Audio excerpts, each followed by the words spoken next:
नमस्कार दोस्तों, मैं हूं निशांत और आप सुन रहे हैं पॉजिटिव टॉक्स क्योंकि जिंदगी में पॉजिटिविटी के लिए पॉज जरूरी है। आज 21 साल का इंसान बच्चा कहलाता है। कई बार 27, 28, 30 यहाँ तक कि उसके बाद की उम्र के भी लोगों को कह दिया जाता है, अरे अभी बच्चा ही तो है। लेकिन जरा इतिहास की तरफ देखिए। 100 साल पहले 17 साल की उम्र में लोग घर संभाल रहे थे, खेती कर रहे थे, युद्ध लड़ रहे थे, परिवार चला रहे थे।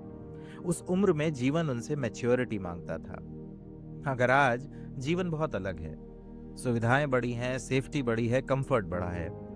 और कंफर्ट अपने आप में बुरी चीज नहीं है। समस्या तब शुरू होती है जब कंफर्ट लगातार स्ट्रगल को रिप्लेस कर देता है। क्योंकि इंसान की एक अजीब साइकोलॉजिकल रियलिटी है। स्ट्रेंथ थ्योरी से नहीं आती, रेजिस्टेंस से आती है। मसल भी जिम में रेजिस्टेंस से बनती है, कैरेक्टर भी एडवर्सिटी से। अगर जीवन में हर डिस्कम्फर्ट को पहले ही हटा दिया जाए तो इंसान सुरक्षित तो हो जाता है लेकिन मजबूत नहीं।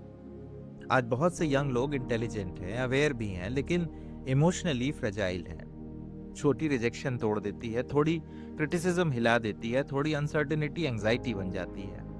क्यों? क्योंकि उन्होंने इन्फॉर्मेशन तो बहुत कंज्यूम की लेकिन एडवर्सिटी कम झेली। और एडवर्सिटी का अपना एक स्कूल होता है। वहाँ पेशेंस सिखाया जाता है, डिले सहना सिखाया जाता है, फेलियर के बाद उठना सिखाया जाता है। सबसे बड़ी बात, वहाँ करेज पैदा होती है, क्योंकि करेज कोई मोटिवेशनल कोट पढ़कर नहीं आती। करेज तब आती है जब इंसान मुश्किल देखकर भी आगे बढ़ता है, जब वो गिरने के बाद समझता है कि मैं सरवाइव कर सकता हूँ। यही रियलाइजेशन इंसान को मजबूत बनाती है, ब्रेव बनाती है। लेकिन अगर हर स्ट्रगल से पहले प्रोटेक्शन आ जाए, हर पेन से पहले डिस्ट्रैक्शन, हर बोर्डम से पहले स्क्रीन, तो नर्वस सिस्टम रेजिलियंस डेवलप ही नहीं कर पाता। और फिर अडल्टहुड शरीर से आ जाता है लेकिन भीतर बच्चा रह जाता है। आज पेरेंटिंग और एजुकेशन दोनों में एक सटल गलती हो रही है। हम बच्चों को डिस्कम्फर्ट फ्री लाइफ देना चाहते हैं, लेकिन जीवन डिस्कम्फर्ट फ्री नहीं है।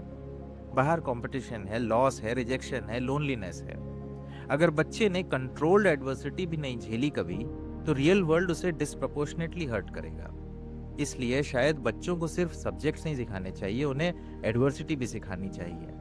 हारना, इंतजार करना, ना सुनना, रिस्क लेना, जिम्मेदारी उठाना। क्योंकि जिंदगी अल्टीमेटली उन्हीं लोगों को संभाल पाती है जिन्होंने स्ट्रगल से भागना नहीं सीखा। और शायद इसी वजह से स्कूल ऑफ एडवर्सिटी इतना जरूरी है, क्योंकि वहाँ मार्क्स नहीं मिलते, वहाँ कैपेसिटी बनती है, जीवन झेलने की कैपेसिटी।